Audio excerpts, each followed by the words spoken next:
Speaking of podcasts, though, obviously you got Sidecast. We wanted to chat about a few other podcasts because you know what I saw that had me in bits, right? What? Is people like TikTok accounts rate the podcast, but they know what they're doing. They do it over like 5 parts. Yeah. And my nosy has to know what everyone's being ranked. Yeah. Yeah, I can't help it. Are we getting cooked or is it? No, I want to give a shout out to everyone. And if somebody says something negative about the fellas, the boys are... They're backing us. They're backing the beef. So. Thank you, guys. Thank you to we've got a cult following slightly. I'd say we got the boys that watch, man, and the gals that hardcore fans that always back us to the death, even when we say stupid shit, which is every episode. And when we have them stinky solo eps where we're just talking about crap pranks that we're gonna do on people. Yeah. All right. Anyways, Proddy, you've put together a list. This was put together by Proddy. So if your podcast isn't on here, your beef is with Proddy, not the fellas. I see what you've did there. You're reverting the hate towards you. I like it. Okay, so Proddy, what have you requested us to do here? So I'm going to read you out, or you can see the list in front of you. I want you to rank out of 10. Out of 10 these podcasts. Because that's what these TikToks do. Actually, you know what I think we should do? Rank them out of 10. Yeah. But obviously there's more than 10 pods here, so maybe we'll whittle it down to a top 10. No. By the way, no, I'm not ranking like each one's going to go into a slot. Okay. I'm just giving an out of 10 rating. Yeah. All right, let's start. We'll just start from the top. All right. You want to start from the top? All right, we got Chunkz and Philly's podcast. This is taking the world by storm. It's like the biggest one in the UK right now. And it's like two of those personalities. On YouTube it is. People have always been waiting for this. Yeah. So there's not a long it's not been around a while yet. So you do get points for consistency and longevity. So I can't give it a 10. It can't be a 9 or a 10 because that means you have to have been around. Okay. But I think for me, this is going to be an 8. It's like the best, right? This is going to be an 8 for me. Yeah, I'll give it. And the reason why it's not a 9 or a 10 is because you got to be doing this for at least a year. Because it's I don't want to say it's easy to do, but it's easier to do a podcast when it's all new, when it's all fresh. You got loads of shit to talk about, but it's when you're down in the trenches and you got to come up with shit pranks. And the numbers eventually go down and shit like that. So but that's my note, man. These guys are fucking unbelievable. So, but yeah, Chunkz and Philly, they've been a duo that have needed something like this for a little while. So it's good to see them together. Those guys have got the potential for a 10. Absolutely. Once the longevity's there. Well, nothing's a 10, but they got 9.5 in them. Nothing's a 10. Because I was going to say the next one, Shits and Gigs, has the potential to be a 10 on this list because these guys are... You chucking around 10s like it's nothing. No, let me just say, I give an 8 to the first one. I backed you on it. Okay. But this one has to be like, it's like the number 1 podcast in the UK right now, right? And it's got an American audience. Bro's not respected Stephen Bartlett. That's crazy, you know. Yeah, I'm talking like... That's my diary of a CEO there. We're talking comedy. Every single one there is a comedy podcast on a list. Excuse me, pitch side is actually football knowledge. Let's be real, bro. Yeah? Let's be real. It's a comedy pod. It's an entertainment pod. Yeah, so there's no serious shit on here. Shits and Gigs, number 1 in UK, got an American audience. The social media game is crazy. They're doing tours. They're fucking leng. It's hard not to give these boys a 10. They remind me of Me and You, but better. Okay, I like that. That could be you boys if you wanted to do shows, though. That's Me and You if we weren't so washed up. No. That's Me and You if we were good looking. Yeah. If Me and You had an ounce of charisma, we would be Shits and Gigs. Shits and Gigs are a 9 out of 10. I'm going to give them a 10. Okay, but you give them a 9. That's fair. Okay. Fellas, I would give us a 9 out of 10 as well. Damn, that's crazy. I was going to give us a 7. You know what? I think we're lacking in the guest area. Yeah, but then you surely could say that about Shits and Gigs. They don't get. They don't. They don't even need guests. Yeah, but on a different way. What are you talking about? I feel like your ranking system's all over the gap. I feel like we're more guest driven a little bit. No, they don't really do that at all. So that's not their thing. Whereas we do it every other episode, right? I've got a question for you though, Chip. Why did this podcast start? Did you start it as an interview process? No, I don't like interviewing, but I like sitting there having a good laugh with. No, but you started it as a podcast with your friend, so that's what you got to think of. How did it start? What was the reason you started it? No. it's not the same as how it started though. Things have to evolve. Sure, they evolve, and it has evolved. So you give fellas 7? No, I'll give us an 8, 100%, because we're one of the best. We have the best sets, best everything. The only thing I would change is hopefully start getting some sick guests. Not that we don't try. You just slandered all the guests that have been on. No, we've had sick guests, but I'm looking to really take it up a notch. Okay, all right. So you give us an 8. I would give. You would give us a 9. I think we're a 9. Okay, I respect that. Pitch side. I would give. It's the best football podcast. It's my favorite football podcast. Right up there. I think but that's the thing. So in the footballing world, I give pitch side a 9 out of 10 in terms of entertainment. But in with all these other lists, I think you can give it. If you were going for knowledge, you'd say the club and SDS were. SDS knowledge. Nah, yeah, I don't know about SDS knowledge. They're closer to pitch side than they are the club. Okay, but I feel like SDS is at least middle ground on knowledge. They've got they know, some of them lads know their shit, right? No, they don't, bro. Nah, bro. One of my favorite takes is the Real Madrid fan on there saying he don't want Jude Bellingham anywhere near the club. that might be an all-time favorite. No, but listen, we just got pitch side. We just got Tom Garrett saying that he takes Kudus over Salah. Yeah, but that's what I'm saying. That they do not pretend to know ball. Do you know what I mean? Yeah. Or they do pretend to know ball. Well, pitch side is 100% the most entertaining for me, I would say. I'm giving pitch side an 8. You giving them an 8? I think pitch side are great. When their podcasts come up on my TikTok, I watch every clip. Yeah, you have to, don't you? Theo Baker. You just know you're in for some bullshit, crazy man. stuff. It's a crazy vibe. I will agree with you, and I'll give them an 8. So far, by the way, this is started off strong. You started with Chunkz, Philly, Shits and Gigs, the fellas. The thing is about all the pods there, they're all good podcasts that are all successful. So otherwise, they wouldn't be on the list. Otherwise, they wouldn't be there. There are none that are debatable. Yeah. So all of these are we'll go with Useless Hotline next. That's one. Now, I don't watch this one regularly. I haven't really watched this one too much, but that's not in my rotation. George Clark in there. That is our boy George Clark in there for sure. I'm going to give this a 6.8 out of 10. And that is just because is there a reason why it hasn't popped up more on my TikTok? It might just not be catered towards the stuff you watch. It's definitely I'm not the target audience. Like it's probably popped up before and you've skipped it, and then and then the algorithm's like, yeah, he don't like this. We're gonna show again. Yeah, but I like George. Yeah, but maybe it popped up and it started. I like Max. You never know, or maybe the topic wasn't interesting to you. Yeah, that's true. I think that's probably closer to what it is. I haven't watched it, so I can't say much really. I'll give it a 7 out of 10, knowing that give George it a 7 out of 10. I know he's putting out some decent jokes, surely. Maybe. Saving Grace, #1 female UK podcast. Gonna have to get a 10 from me. Yeah, it's tough to argue. 10. By the way, you're throwing around 10's a little crazy in my opinion. Nah. There's only 2 podcasts that are gonna get a 10 on here, and this is the female version. So this is the 10. I'm giving Grace an 8.5. Okay, that's fair. Because first of all, you've lost your mind if you think Grace is going to take over, do a better number than the fellas. The thing is, it's the #1 UK female podcast. So how can it not have a 10 in the UK? Because okay, let me tell you this. 80% of Saving Grace podcasts are good, but my God, she loves a stinking guest sometimes. Now, let's be honest. Yeah, I'm looking at a couple of them guests going, fair. How the hell have you got onto Grace's show? Yeah, honesty is the best policy. But I think I like her solo episodes are amazing, and I think if she replaced the stinky guest with the solo eps, you'd be looking at a 10 out of 10. Look, the next one we got the club. Okay. Now, I feel like the club is something that you watch maybe with a glass of whiskey. Yeah. Yeah. This is like when you're getting slightly older, I think. It's a sophisticated watch. Yeah. It's for divorced men. Well, you can't just describe Rory like that. That's his harsh. He's not divorced. He's happily married. Rory is the club's Theo Baker. Isn't he? Because he comes out with some absolute unreal... Like, you know what it is? He's like sometimes away with the fairies. The moment where he thought Hoyland was actually Sean Millis, and he thought that Hoyland was singing. He was actually him. Yeah, that was crazy. What did I give pitch side? You give pitch side 8, I think. I give pitch side 8. I'm gonna have to give the club 7.5. Okay. Just behind it. Yeah. Because I'm sorry, but until you have a Theo Baker on your show, you're never gonna get an 8. No, but Boovie on that show is the best. What did Boovie say again recently? He said he had a conversation about darts and tennis, but we'll leave that till later, right? Yeah, we'll talk about that a bit. All right, let's go on to the next one. We got growing pains.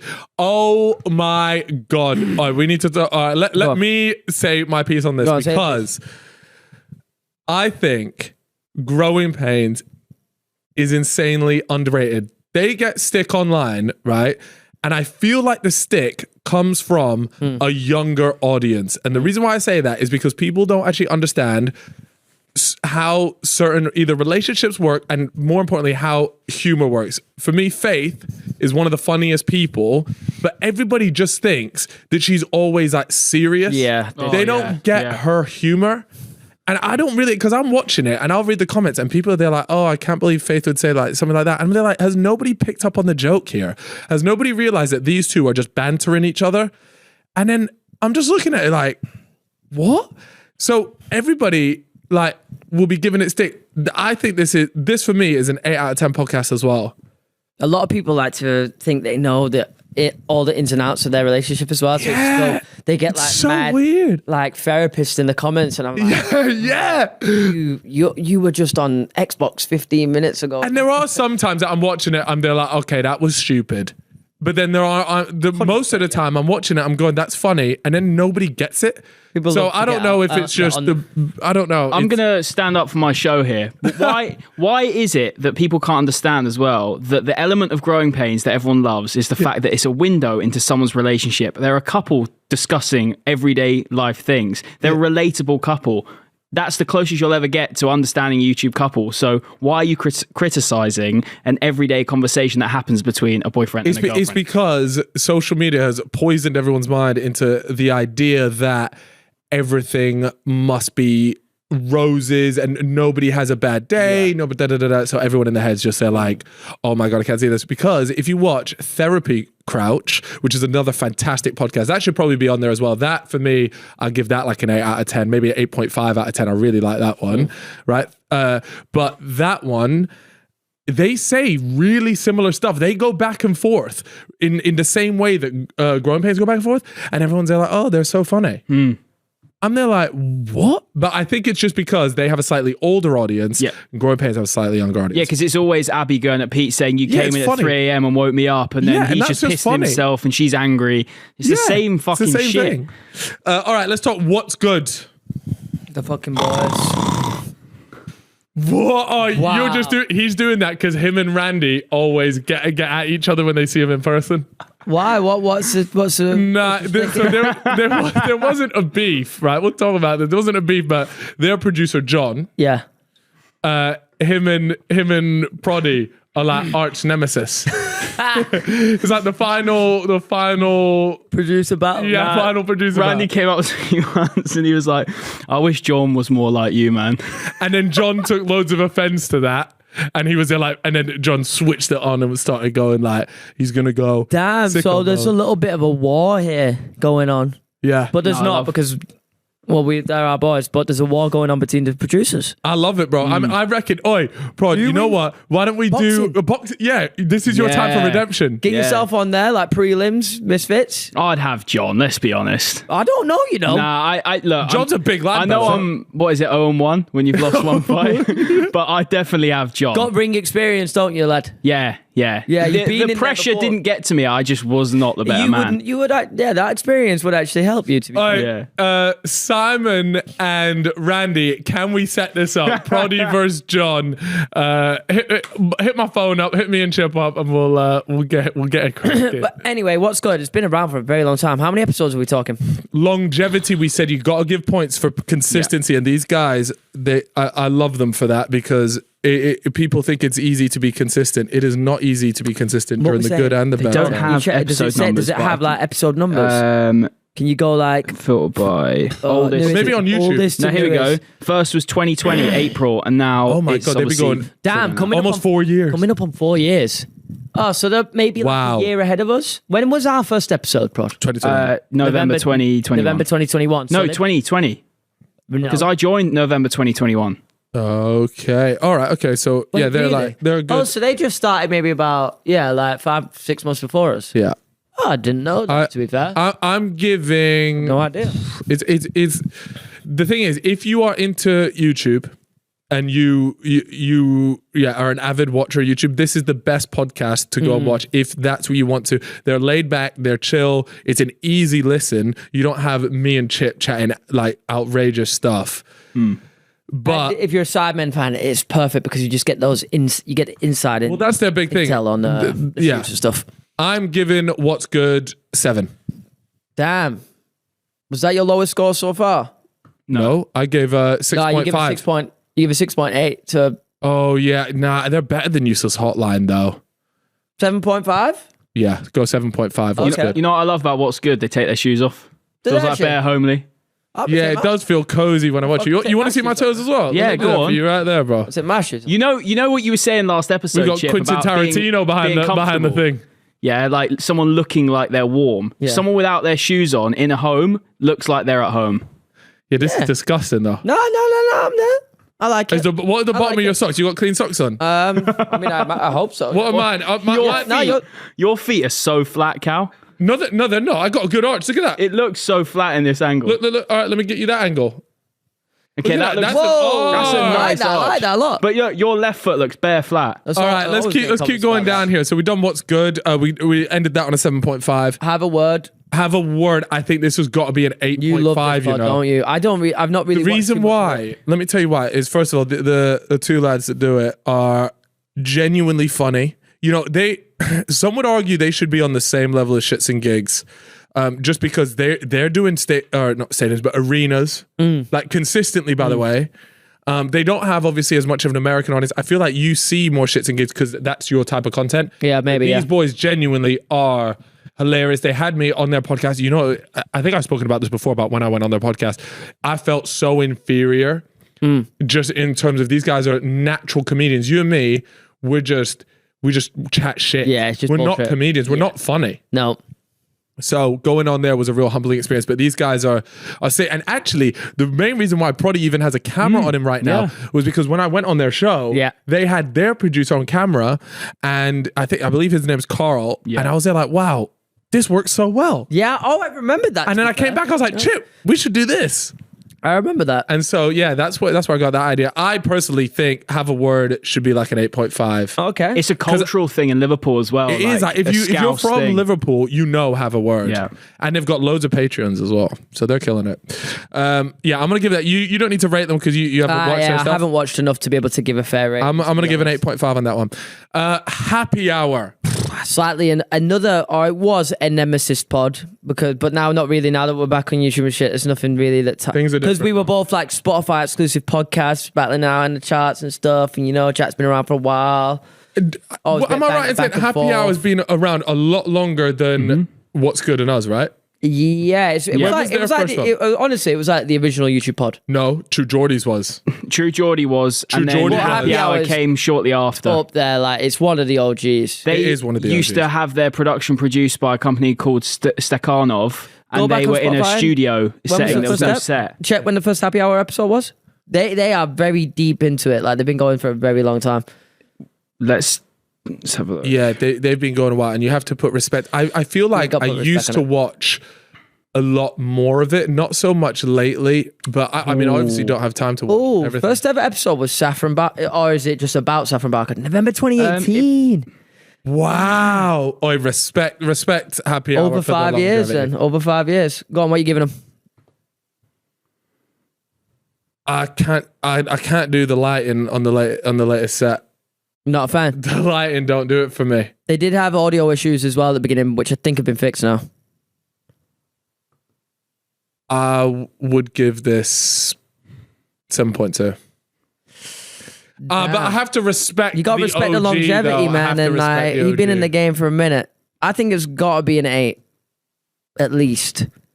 All right, I'll give you hardcore fan base. 7.8. Good numbers. Okay, I'll take it. Can I just say, Happy Hour in that studio, in that black box studio, was a 9. But now it's moved to the set, I think. You prefer the old Happy Hour? I preferred when they were at their roots and it was literally just an audio pod and they filmed clips, but it was just about the audio and they were a proper OG podcast. I think, obviously, the way the podcast climate's changed with all the sets and stuff, it hasn't suited their transition as well. But it might have been, it's like the first time doing it. So it's like our first set, it was awful. So like, I'm sure when they go for an upgrade or like the second season of a new set, whatever it is, it'll be better and it'll be good. And they won't have that audio issue they had at the beginning, which... Obviously it's all about evolution, but sometimes you shouldn't fix what's not broken in a certain sense. Yeah, but you've got to keep things moving, bro. If you just stay doing the same shit. I mean, like you said, they've been doing it for so long. Yeah. You got at least... You got to try. Yeah, and podcasts like people like watching video podcasts. Yeah. Like if you want to hit both sides of it. You want to have the audio perfect. Yeah. You also want to hit the video side of it. It just increases your numbers. One of the biggest podcasts in the country, though, which actually isn't on this list, Rob Beckett and what's he called? Parenting Hell. Yeah, Parenting Hell. That does nuts numbers, and they record that remotely. Yeah, you're right. As well. I forgot about that. That Crazy. might be the biggest comedy pod in the UK. Yeah, right? no, but the ones here aren't necessarily the biggest. Yeah, I know, but I'm thinking just comedy UK. These are just people in our space. Yeah, but it's Shits and Gigs is up there though now. The numbers are crazy. Yeah, I would actually. We should ask them what they are, because that's the thing with to people that don't know the way the podcasting world works. It's like all audio numbers are hidden. You can't see it, which is annoying because you want to be able to see like, oh, are these people doing the right thing? Who should I be learning from? Yeah, it's nice to know, like on YouTube, it's good to know the numbers because you can kind of look at what other YouTubers are doing and be like, well, you can give them props for it. And also it can help you figure out your game level up. Because we're all clearly like this, people like this. We're all taking inspiration from each other at the end of the day. Yeah. So, yeah, all right, fine. We'll go happy hour 7.8. Okay, fair enough. 7.8, but you can go with 8. I'll go 7.8. Wafflin. R.I.P. Wafflin. This is a hood classic. This is one of the best, to be fair. But when it was around, it was very funny. This for me is a 9.5. Very funny. That's up there with Chunkz and Philly. I would say it was. No, you got a respect. I would say it's better than Chunkz and Philly personally back in the day. Thing is, I can't give it too high of a score because they just couldn't keep it going. Yeah, and it's not that hard to keep a podcast going, in my opinion. Especially like if it's just that simple as two of you boys rocking up and like, yo, let's go, man. Let's have a good time. No, there's three of them. Yeah, like three boys rock up, record for an hour and a half out your week. Do 2 on one day if you need to. Yeah, it was a shame that it ended. Maybe one day they'll come back, and when it does, it'll be a monumental comeback. It'll do numbers. Hear me out on this. I actually think if they came back and they did regular, I don't think it would be the same.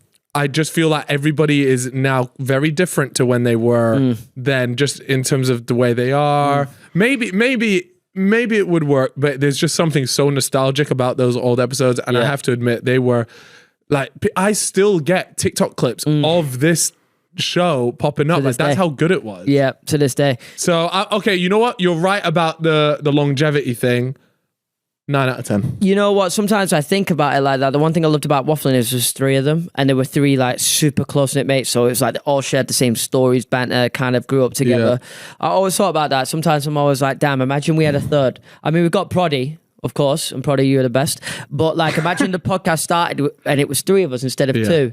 Well, like, we did have a moment where we were there like, oh, maybe we should have Theo on more. Yeah. But then we did that for like 3 episodes and we decided that would be the worst idea. No, I think we need to say true. Theo got too big for his boots. He started demanding money. He did start, which is technically fair enough because if you were going to become part of the podcast, you need a percentage or whatever. But he was just asking for money for appearances. I was like, "Do you want to come on the podcast today, bro?" He'd be like, "Yeah, it's going to be 500 to 1,000."